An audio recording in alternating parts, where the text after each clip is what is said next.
আলহামদুলিল্লাহ রাব্বিল আলামিন আসসালাতু ওয়াসসালামু আলা রাসূলিহিল কারীম ওয়া আলা আলিহি ওয়া সাহবিহি আজমাইন। বাংলাদেশ জামাত ইসলামী ঢাকা মহানগরী দক্ষিণের উদ্যোগে অগ্রসর কর্মী ভাইদের নিয়ে আয়োজিত আজকের এই দিনব্যাপী শিক্ষা শিবিরের সম্মানিত পরিচালক, আজকের এই অগ্রসর কর্মীদের টিসিতে সম্মানিত সঞ্চালক, অন্যান্য অতিথিবৃন্দ, নেতৃবৃন্দ, সম্মানিত সংগ্রামী প্রিয় শিক্ষার্থী ভাইসব, আসসালামু আলাইকুম ওয়া রাহমাতুল্লাহি ওয়া বারাকাতুহু। আল্লাহ তাআলা শুকরিয়া আপনাদের সাথে এইভাবে মুক্তভাবে মিলিত হওয়ার সুযোগ পাওয়ার কারণে। আলহামদুলিল্লাহ। দরুদ ও সালাম আমাদের নবী ও নেতা জনাবে মুহাম্মদুর রাসূলুল্লাহ সাল্লাল্লাহু আলাইহি ওয়াসাল্লামের প্রতি। শুরুতে ভূমিকা দিয়ে কিছু কথা বলবো, এরপরে বলবো হলো দাওয়াতের গুরুত্ব, এরপরে বলবো হলো দায়ীর বৈশিষ্ট্য, এরপরে বলবো হলো দাওয়াতের পদ্ধতি, এরপরে বলবো দাওয়াতের ফজিলত, এরপরে বলবো দাওয়াত না দেওয়ার পরিণতি, এরপরে বলবো হলো দাওয়াতের প্রতিক্রিয়া। ঠিক আছে ইনশাআল্লাহ। যদি আপনাদের সুযোগ থাকে আপনারা নোট করবেন, আর যদি সব মুখস্থ থাকে তাহলে তার নোট করার দরকার হবে না। সম্মানিত দায়িত্বশীল কর্মী ভাইসব, পৃথিবীতে যে কোনো আদর্শের অথবা মতবাদের প্রচার এবং প্রসারের কাজ যদি করা হয় অথবা করতে হয়, তাহলে দাওয়াত দেওয়ার কোনো বিকল্প নাই। দাওয়াত ছাড়া কি হবে? ডাকা ছাড়া কি হবে? আপনি কি করতে চান মানুষ বললেনই না, তো মানুষ বুঝবে কেমনে, মানুষ শুনবে কেমনে? সুতরাং যে আদর্শের কথাই বলেন, যে মতবাদের কথাই বলেন, যে বিষয়ের কথাই বলেন, সেই বিষয়ের প্রচার এবং প্রসারের জন্য অথবা প্রতিষ্ঠা করার জন্য আপনার প্রথম কি? দাওয়াত। দাওয়াত দেওয়া ছাড়া, দাওয়াত মানে কি? হ্যাঁ, দাওয়াত হলো আরবি দাওয়াতুন শব্দ থেকে এই শব্দটা আসছে। এর অর্থ হলো ডাকা। এর অর্থ কি? আহ্বান জানানো। ডাকা, আহ্বান জানানো, আহ্বান করা, আমন্ত্রণ করা, অনেক কিছুই এইটা বোঝায়। ইসলামের প্রচার বা প্রসার এবং প্রতিষ্ঠার জন্য দাওয়াতের ভূমিকা অপরিসীম। আল্লাহ তাআলা কোরআন শরীফে সূরা নাহলের ৩৬ নম্বর আয়াতে আল্লাহ তাআলা বলছেন, ওয়ালাকাদ বাআসনা ফি কুল্লি উম্মাতির রাসূলা আন ইবুদুল্লাহ ওয়াসতানিবুত তাগুত। আমি প্রত্যেক যুগেই নবী এবং রাসূল পাঠিয়েছি, উদ্দেশ্য হলো আন ইবুদুল্লাহ, এই আহ্বান জানানো যে তোমরা আল্লাহর দাসত্ব করো আর সমস্ত তাগুতকে অস্বীকার করো। আমাদের আলোচনার বিষয় এটা না। আজকে আমাদের সমাজ, আমাদের দেশ, আমাদের দেশের মুসলমানরা আল্লাহর ইবাদত এবং তাগুতের ইবাদতের মধ্যে গোলায় ফেলছে, এবং ভালো ভালো মানুষরা। এটার অর্থ হলো এটাই যে ইসলামের সঠিক ধারণা মানুষের না থাকার কারণে, সঠিক জ্ঞান না থাকার কারণে ইসলাম আর তাগুতকে গোলায় ফেলছে। এইটা সমাজের মানুষের কাছে ক্লিয়ার করে দেওয়ার দায়িত্ব কার বলেন তো দেখি? রাষ্ট্রের, ইমামের। আপনাকে আর কাম রাখি, মনে করেন যে রাষ্ট্র তো সে কাজ করতেছে না, এই দামি সরকার সে কাজ করবে, আপনারা বিশ্বাস করেন? এই দাওয়াতের কাজটাই দামি সরকার করবে, এটা আপনারা বিশ্বাস করেন? এরপরে ইমামরা একবারে করতেছে না বলা যাবে না, তবে বেশিরভাগই করতেছে না এটা বলা যায়। তাহলে পরিপূর্ণভাবে কে করবে? আমরা করব। কোনো মানুষ যদি দাওয়াতি কাজ না করেন, মানুষকে দাওয়াত না দেন, তাহলে কি পরিপূর্ণ ইমানের দাবি করার অধিকার তার আছে? বলেন আছে কি না? এই দাবি করার কোনো অধিকার নাই। মুহাম্মদুর রাসূলুল্লাহ সাল্লাল্লাহু আলাইহি সাল্লামের দাওয়াত কি ছিল? প্রথমে কুলু লা ইলাহা ইল্লাল্লাহ তুফলিহু, তোমরা এই ঘোষণা দাও যে আল্লাহ ছাড়া কোনো মাবুদ নাই, তাহলে তোমরা কি হবা? সফল হবা। অন্য জায়গায় বলা হয়েছে দাখালা জান্নাত, তাহলে তোমরা কোথায় যাবে? জান্নাতে প্রবেশ করতে পারবা। আর অন্যতম দাওয়াত ছিল লা ইলাহা ইল্লাল্লাহু মুহাম্মাদুর রাসূলুল্লাহ সাল্লাল্লাহু আলাইহি সাল্লাম। তাহলে যারা আল্লাহকে মানে, আল্লাহর দিকে মানুষকে ডাকে, রসুলকে বাদ দিয়ে, এখন আবার এই গ্রুপ বেরোইছে না সমাজে, বলেন বেরোইছে কিনা? আহলে কোরআন, মানে কোরআন ছাড়া আর ওনারা কিছু মানবেন না। ঈমান আনার শর্ত, নবীর উপর ঈমান আনা শর্ত কিনা ঈমানদার হওয়ার জন্য? বলেন শর্ত কিনা? কেউ যদি মুহাম্মদ সাল্লাল্লাহু আলাইহি সাল্লামকে নবী বলে না মানেন, তাহলে কি তার মুসলমান বলে দাবি করার অধিকার আছে? নাই, আসলে নাই, নৈতিকভাবেও নাই, শরিয়ার ভিত্তিতেও নাই। এই ঘোষণা যখন দিলেন মুহাম্মদ সাল্লাল্লাহু আলাইহি সাল্লাম, দীর্ঘদিন ওনার পরিচয় ছিল আলামিন, আস-সাদিক, ছিল কিনা বলে আমানতদার। এই গণনা দেওয়ার সাথে সাথে ওনার উপর ঝাঁপায় পড়ছে না? এই জন্য আমি একটু আলোচনা রাখছি দাওয়াতের প্রতিক্রিয়া। যখনই উনি এই দাওয়াতটা দিয়েছেন, তখনই কিন্তু মুহাম্মদ সাল্লাল্লাহু আলাইহি সাল্লামের উপর জুলুম নির্যাতনের স্টিম রোলার পরিচালনা করা হয়েছে। সম্মানিত দায়িত্বশীল ভাইরা, আজকে আমরা এখন আলোচনা করব হলো দাওয়াতের গুরুত্বের ব্যাপারে।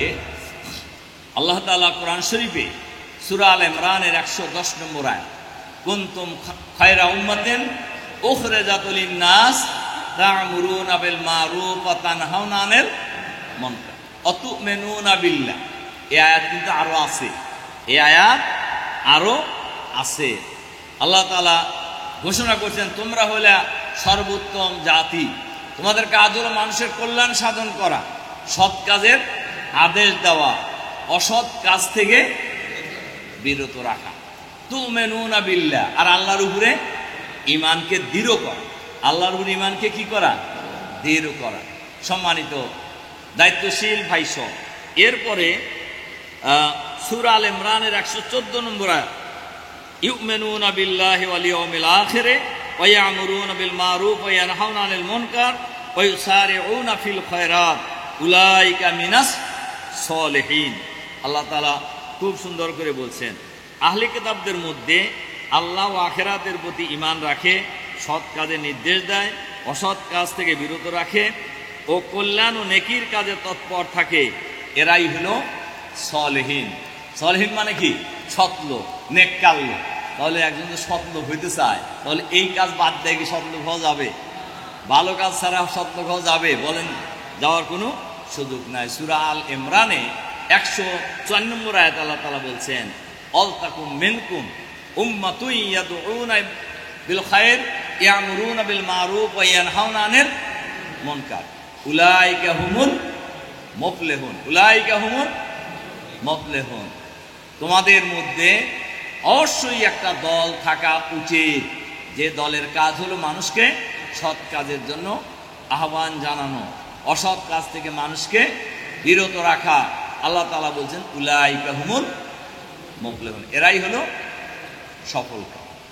এই যে আল্লাহ তাআলা বললেন তোমাদের মধ্যে একটা দল থাকা উচিত, সেই দল কারা?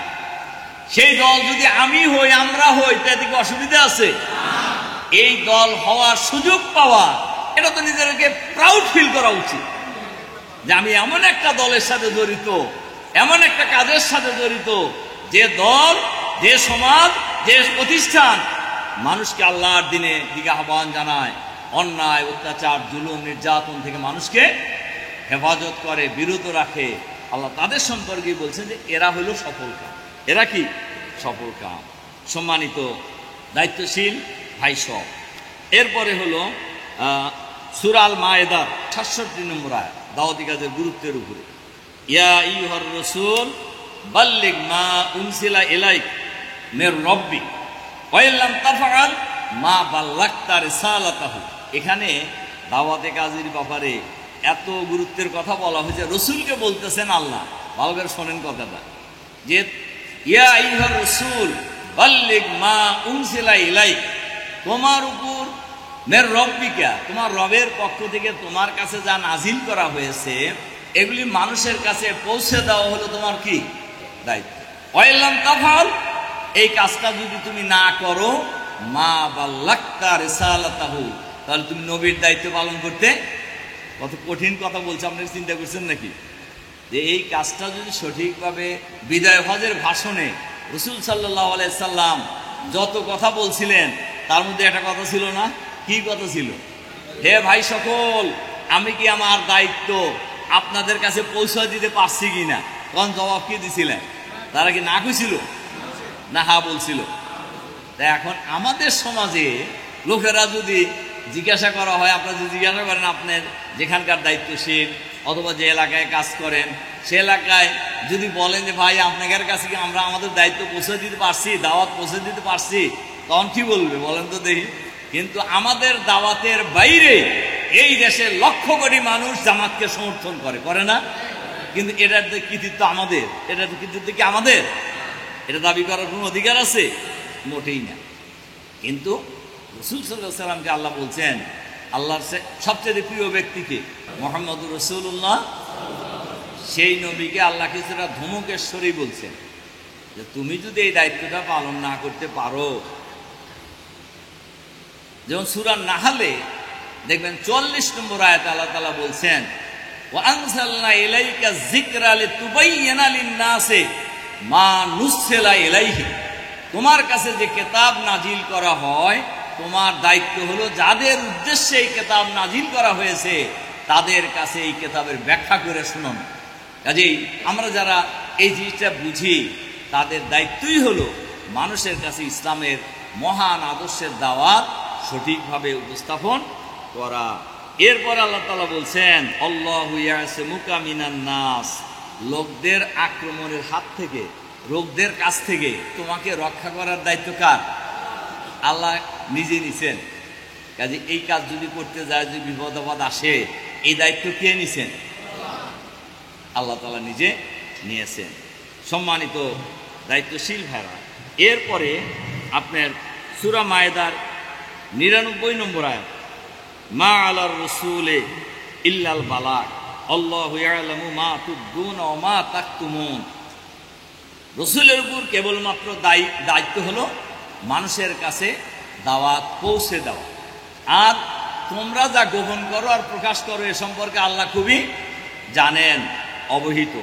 সম্মানিত দায়িত্বশীল ভাইরা, সূরা মায়েদার ২ নম্বর আয়াতেও আল্লাহ তাআলা বলছেন, ভালো কাজে মানুষকে ডাকতে হবে, ভালো কাজে মানুষকে, আর গুনার কাজ থেকে মানুষকে কি করতে হবে?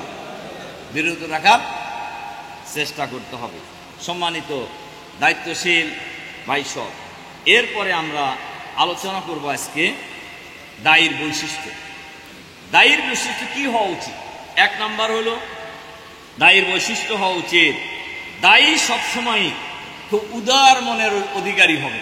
আগের থেকেই একটা খারাপ ধারণা রাখা অথবা একটা ধারণা রাখা, ভালো ধারণা রাখলে তো অসুবিধা নাই, কিন্তু যদি আপনি খারাপ ধারণা রাখেন তাহলে কি আপনার দাওয়াত সেখানে খুব মজবুতভাবে দিতে পারবেন?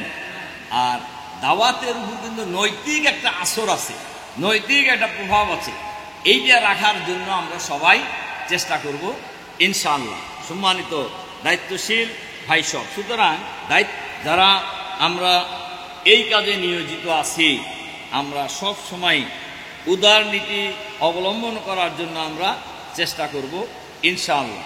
তিরমিজি শরীফের হাদিস, রাসূল সাল্লাল্লাহু আলাইহি সাল্লাম বলছেন, আমি কি তোমাদের জানাবো না যে দোজখের জন্য হারাম আর কার জন্য দোজখ হারাম?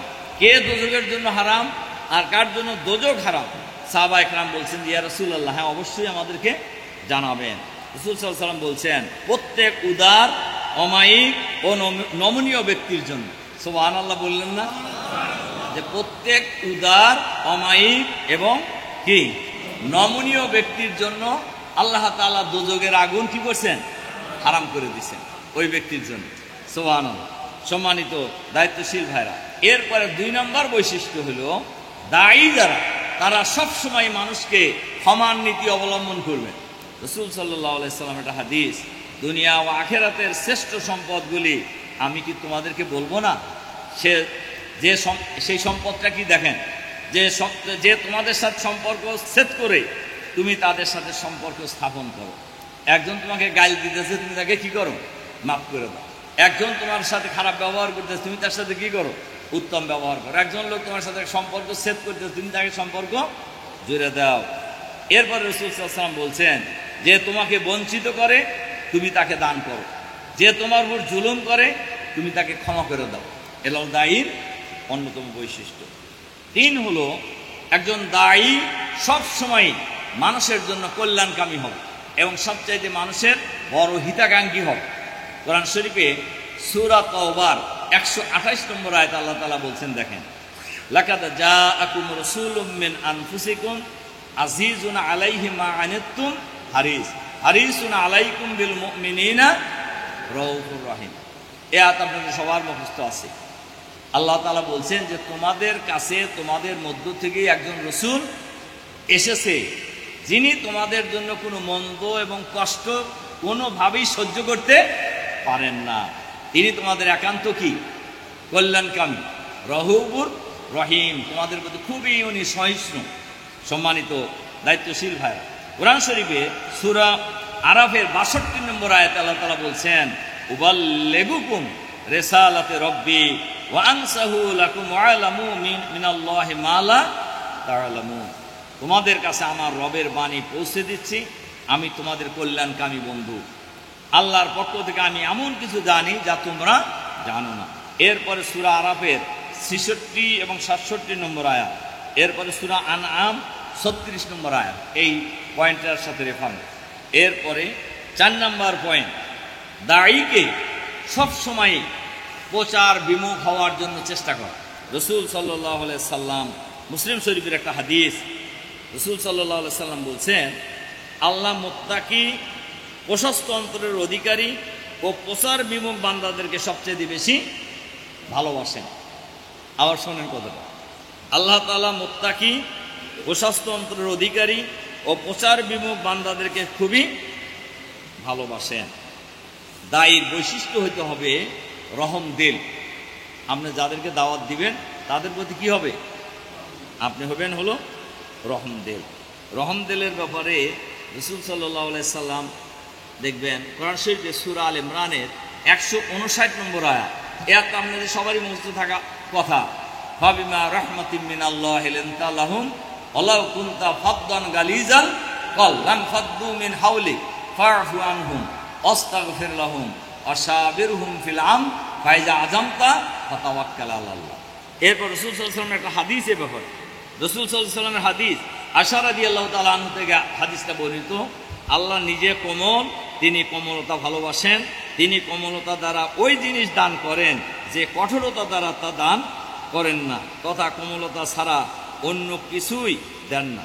একজন মানুষের রহমদিল হওয়া, কোমল হওয়া, এটা একজন দায়ীর জন্য অনেক বড় গুরুত্বপূর্ণ বিষয়। এরপরে আমরা আলোচনা করব হলো আমাদের 3 নাম্বার পয়েন্ট, দাওয়াতের পদ্ধতি। কোরআন শরীফে দাওয়াতের পদ্ধতির ব্যাপারে দেখবেন উত্তম ভাষা ব্যবহার, উত্তম ভাষার মাধ্যমে আমরা দাওয়াত দিব ইনশাআল্লাহ। ওমান আহসানু কাওলাম মিম্মান দাআ ইলাল্লাহ ওয়া আমিলা সালিহা ওয়া ক্বালা ইন্নানি মিনাল মুশরিকিন। কি বলে? ইন্নানি মিনাল মুসলিমিন। আল্লাহ তাআলা বলছেন ওই ব্যক্তির কথার চাইতে উত্তম কথা আর কার হতে পারে, নিজে আমলে সলে করে এবং ঘোষণা দেয় যে আমি একজন মুসলিম। এরপরে সূরা হামিম সাজদার 34 এবং 35 নম্বর আয়াত এই দাওয়াতি কাজের পদ্ধতির ব্যাপারে খুবই গুরুত্বপূর্ণ। আল্লাহ তাআলা বলছেন, ওয়ালা তাস্তাবিল হাসানাতু ওয়ালা সাইয়্যা ইদফা বিল্লাতী হিয়া আহসান। তো খারাপ এবং ভালো দুইটা কোনো সময় এক হইতে পারে না। ইদফা বিল্লাতী হিয়া আহসান, তোমরা খারাপ দূরীভূত করার চেষ্টা করো উত্তম কথার। ফাইজাল্লাযী বাইনাকা ওয়া বাইনাহু আদাওয়াতুন কাআন্নাহু ওয়ালিয়ুন হামীম। তাহলে আজকে তোমার যে শত্রু পরবর্তী সময়ে সে তোমার বন্ধুতে পরিণত হয়ে যাবে। সুবহানাল্লাহ। আজকে যারা আমরা যাদেরকে শত্রু মনে করতেছি তারা আমাদের দলে আসতে পারে না, বলেন পারে কি না? কাজেই এখন আমাদের সমাজে যারা বিরোধিতা করে এরা সবাই যে ভবিষ্যতেও বিরোধিতা করবে তার কি কোনো গ্যারান্টি আছে?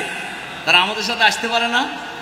আসবে ইনশাআল্লাহ। আমার বিশ্বাস, জামাত আমাকে একজন সিনিয়র সচিব আলাপ প্রসঙ্গে বলতেছিলেন যে খান সাহেব বাংলাদেশে এখন যে আপনাদের সমর্থন কি পরিমাণ এটা আপনারা জানেনও না। তার ধারণা হলো যে হিউজ পরিমাণ লোক এখন জামাতকে আগের চাইতে সমর্থন করে। আর আমার ধারণা হলো সমর্থন শুধু করেই না, জামাত যদি জামাতের বক্তব্য প্রকাশ্যে ময়দানে বলতে পারে আর মানুষ জামাতে আসলে কোনো অসুবিধা হবে না, এইটা যদি ফিল করে, তাহলে হ্যামিলনের বংশীবাদকের মতো দলে দলে মানুষ জামাতে যোগদান করবে ইনশাআল্লাহ।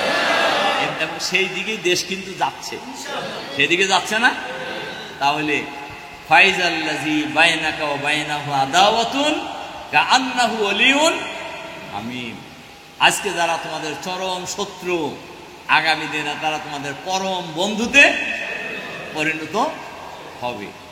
আপনি মানুষের সাথে কথা বলতে যান, তর্ক করতে যান, আপনি যখন যুক্তি সহকারে তর্ক করেন তখন কিন্তু তিনি সারেন্ডার করতে বাধ্য।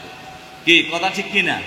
অনেক লোক আছে না, দেখবেন যে ওনার সাথে পারা যাবে না, আগেই স্বীকার করে ওনার সাথে পারা যাবে না। তার মানে হলো তার কথার মধ্যে যুক্তি আছে। আর এর সাথে যদি কোরআন হাদিসের যুক্তি দেন তাহলে তার কথাই নেই, তখন ও এমনি এমনি আপনার কাছে সারেন্ডার করবে ইনশাআল্লাহ। তুমি উত্তম পদ্ধতিতে দুষ্কৃতি নির্মূল করো, আমি জানি তোমার বিরুদ্ধে তারা যেসব কিছু তৈরি করে। রাসূল সাল্লাল্লাহু আলাইহি ওয়াসাল্লাম কে আল্লাহ বলছেন যে তোমার বিরুদ্ধে ওরা যা প্রচার করে বেড়ায় এগুলি আমি সব জানি, কিন্তু তুমি উত্তম বুদ্ধিমত্তার সাথে তাদের এই সমস্ত কথার কি করো? জবাব দাও। আল্লাহ ইয়াদফাউ সাইয়্যা বিসাইয়্যা, তোমরা খারাপ দ্বারা খারাপ দূর করার চেষ্টা করো না। ওয়ালাকিন ইয়াফু, বরঞ্চ তোমরা তাদেরকে মাফ করে দাও। ওয়াসফাহু, যদি এরপরও বাড়াবাড়ি করে তাহলে তাদেরকে তোমরা উপেক্ষা করে চলো। এটা কিন্তু দাওয়াতের পদ্ধতির একটা খুবই গুরুত্বপূর্ণ কথা, যে তোমরা কে বলতেছেন এ কথা? রাসূল সাল্লাল্লাহু আলাইহি সাল্লাম, যে তোমরা খারাপ দ্বারা খারাপ দূর করার চেষ্টা করো না। একজন গাইল দিল, আপনিও গাইল দিলেন, গাইল দিলে কি সে আপনার কাছে আসবে না দূরে যাবে? দূরে যাবে। দূরে গেলে কি তাকে আর আপনি কাছে টানতে পারবেন? কিন্তু গাইল যদি চারটেও দেয় আর আপনি যদি গাইল না দেন, ওই এক পর্যায়ে হিসাব করে যে লোকটাকে এত গাইল দিলাম, কিন্তু লোকটা তো একটা উত্তরও আমার তো কোনো গাইল দিল না, দুর্বল হবে কিনা বলেন তো দেখি? ওর মধ্যে রিয়াকশন শুরু হয়ে যাবে। আর যদি আপনি গাইলের পাল্টা গাইল দেন তাহলে ও আর একটা গাইল দেওয়ার জন্য গাইল খুঁজতে থাকবে। সুতরাং রাসূল সাল্লাল্লাহু আলাইহি সাল্লাম বলছেন ওয়ায়াফু, তাদেরকে কি করো? মাফ করে দাও। ওলা ইয়াসফাহু, অথবা তাদেরকে উপেক্ষা করে চলো। কাজেই এটা দাওয়াতের পদ্ধতির ব্যাপারে খুবই গুরুত্বপূর্ণ। এরপরে 2 নম্বর গুরুত্বের ব্যাপারে পয়েন্ট হলো প্রজ্ঞা ও বুদ্ধিমত্তার সাথে দাওয়াত দাও। প্রথম কথা হলো উত্তম ভাষায় দাওয়াত দেওয়া, এতক্ষণ বললাম। এবার হলো প্রজ্ঞা ও বুদ্ধিমত্তার সাথে দাওয়াত দেওয়া। সূরা আন-নাহলে 125 নম্বর আয়াত, খুবই প্রসিদ্ধ আয়াত দাওয়াতের জন্য। উদউ ইলা সাবিলি রাব্বিকা বিল হিকমাতি ওয়াল মাউইজাতিল হাসানা ওয়াজাদিলহুম বিল্লাতী হিয়া আহসান ইন্না রাব্বাকা হুয়া আলামু বিমান দাল্লা আন সাবিলিহি ওয়া হুয়া আলামু বিল মুহতাদিন। লম্বায়া আল্লাহ নবীকে অ্যাড্রেস করছেন এখানে, যে হে নবী, প্রজ্ঞা ও বুদ্ধিমত্তা এবং সৎ উপদেশ সহকারে তোমার রবের পথে, তোমার রবের দিকে দাওয়াত দাও। আবারও বলছি, আল্লাহ নবীকে বলতেছেন যে হে নবী, প্রজ্ঞা, বুদ্ধিমত্তা ও সৎ উপদেশ সহকারে তুমি তোমার রবের দিকে মানুষকে কি করো। এরপরে হলো সূরা তাহার 42 থেকে 47 নম্বর আয়াত। এখানে এই ফেরাউনের কাছে দাওয়াত দেওয়ার একটা ঘটনা বর্ণনা করা হয়েছে, এটা আপনারা দেখে নিয়ে। তার ফেরাউনের কাছে যখন মুসা আলাইহিস সালামকে যাওয়ার জন্য বললেন, তখন মুসা বলল যে হে আল্লাহ, আমার সাথে তুমি আমার ভাইকে দিয়ে দাও। ভাইকে? হারুন। সে কথাটা ভালো বলতে পারে, আমি তো কথা বলতে আমি একটু আমার মুখে বেঁধে যায়, সুতরাং আমার ভাই হারুন খুবই ভালো বক্তা, ও ভালো বলতে পারে, তাকে আমার সাথে দিয়ে দাও। তখন আল্লাহ তাআলা তাকে ওনার সঙ্গী বানায় দিলেন। এরপরে ওনারা বললেন, আল্লাহ তাআলা বললেন ইযহাব ইলা ফিরাউনা ইন্নাহু তাগা, তোমরা ফেরাউনের কাছে যাও, সে বড় সীমা লঙ্ঘনকারী হয়ে গেছে। তখন এই বর্ণনার মধ্যে আছে, দেখেন আপনারা, তারা আল্লাহকে বলছেন যে আল্লাহ, আমরা তো জেবের চাইতেছি, কিন্তু আমরা তো একটু ভয় পেতেছি, সে তো আমাদের উপর বাড়াবাড়ি করতে পারে। তখন আল্লাহ তাআলা কিন্তু বলছেন ভয় পাওয়ার কিছু নাই, আমি তো তোমাদের সাথে আছি এবং আমি সব কিছু দেখতেছি এবং শুনতেছি। সুবহানাল্লাহ। তাহলে আল্লাহর দ্বীনের দায়ী যারা তখন দাওয়াতি কাজের জন্য যায়, তাদের সাথে কে থাকে বলেন তো দেখি? তাদের ভয় পাওয়ার কোনো কারণ নাই। কে বলতেছেন? আল্লাহ তাআলা বলতেছেন। এবং এই কাজে যারা খুব ধৈর্যের সাথে দাওয়াত দেওয়া, দাওয়াতের পদ্ধতির মধ্যে খুবই ধৈর্যের সাথে দাওয়াত দেওয়া। সূরা শুআরার 43 নম্বর আয়াত আপনারা দেখে নিন বাড়ির যা সুন্দর করে। এরপরে হলো আপনার একটা তো হলো প্রভাবশালীদের দাওয়াতের কথা এনে বলা হয়েছে। মক্কায় যখন মুহাম্মদ সাল্লাল্লাহু আলাইহি সাল্লাম দাওয়াত দিলেন, প্রথম ছোটে কারা আসছিলেন? বেলাল, খাব্বাব, খুবাইব, আব্দুল্লাহ ইবনে মাসউদ, যারা অনেকেই ছিল হলো দাস, কৃতদাস, আবার কেউ কেউ ছিলেন অন্যের রাখালি করে খাইতে। এই লোকেরা ইসলাম। তখন আরবের বড় বড় নেতারা বলে যে, হে মুহাম্মদ, আমরা তো তোমার কাছে যাবার চাই, তোমার কাছে সব গরিব গুরবা যারা থাকে, এই কারণে আমরা তোমার কাছে আমরা যা বসাটা সম্মানজনক মনে করি না। তখন আল্লাহ তাআলা নবীকে কোরআনের আয়াত নাজিল করে জানায় দিয়েছেন, অসবির নাফসাকা মাআল্লাযিনা ইয়াদউনা রাব্বাহু বিল গাদাতি ওয়াল আশিয়্যি ইউরিদুনা ওয়াজহাহু ওয়ালা তা'দু আইনাকা আনহুম তুরিদু জিনাতাল হায়াতিদ দুনিয়া ওয়ালা তুতি' মান আগফালনা কলবাহু আন যিকরিনা ওয়াত্তাবা হাওয়াহু ওয়া কানা আমরুহু ফুরুতা। সূরা কাহফের 56 নম্বর আয়াত। আল্লাহ নবীকে বলছেন যে, হে নবী, তুমি এই সব লোকদের ব্যাপারে তোমার মনকে স্থির রাখো, যারা আল্লাহ সন্তুষ্টি অর্জন করার জন্য সকালে সন্ধ্যায় তার রবকে কি করে? ডাকে। এক মুহূর্তের জন্য তুমি তোমার চোখ এদের থেকে অন্যদিকে ফিরিয়ে নিও না। তুরিদু জিনাতাল হায়াতের দুনিয়া, তুমি যদি এই সমস্ত লোকদের চাকচিক্যের কথাই ভাবো, ওয়ালা তুতি' মান আগফালনা কলবাহু আন যিকরিনা, তবে তুমি তাদের অনুসরণ করো না যাদের অন্তরে আল্লাহর জিকির নাই, আল্লাহর স্মরণ নাই, আল্লাহর অনুসরণ নাই। এই লোকদের তুমি অনুসরণ কি করো না? অত্তাবা হাওয়াহু, তাদের অনুসরণ করো না, তাদের আনুগত্য করো না,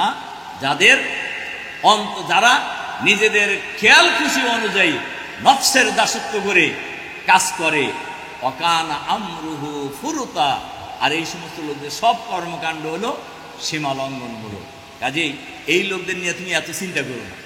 এনে কিন্তু একটা মেসেজ আমাদের জন্য। খালি বড় লোকের পিছনে ছুটলেন, সমাজের বড় লোক কয়জন?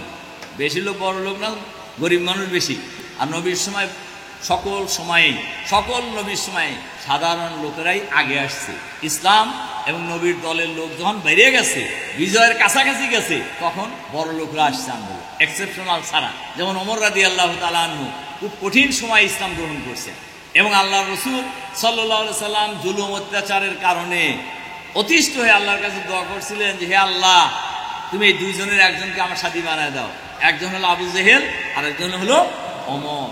আল্লাহ তাআলা তার দোয়া কবুল করছেন, ওমরকে সাথী বানায় দিচ্ছেন। সুবহানাল্লাহ। কাজেই এই দোয়া আমাদেরকে করতে হবে। সম্মানিত দায়িত্বশীল ভাই, এরপরে আমি আপনাদেরকে দাওয়াত দিলে পরে আপনার লাভ কি হবে এ ব্যাপারে কয়েকটা কথা বলেই আমার কথা শেষের দিকে যাব। রাসূল সাল্লাল্লাহু আলাইহি ওয়াসাল্লাম হযরত আলীকে বলেছিলেন, হে আলী, একজন মানুষকে হেদায়েত করতে পারা দুনিয়ার সর্বোত্তম নিয়ামত। সুবহানাল্লাহ। মানে একজন লোককে যদি ভালো পথে আনা যায়, রাসূল সাল্লাল্লাহু আলাইহি ওয়াসাল্লাম বলছেন, এলো দুনিয়ার সবচাইতে বড় নিয়ামত।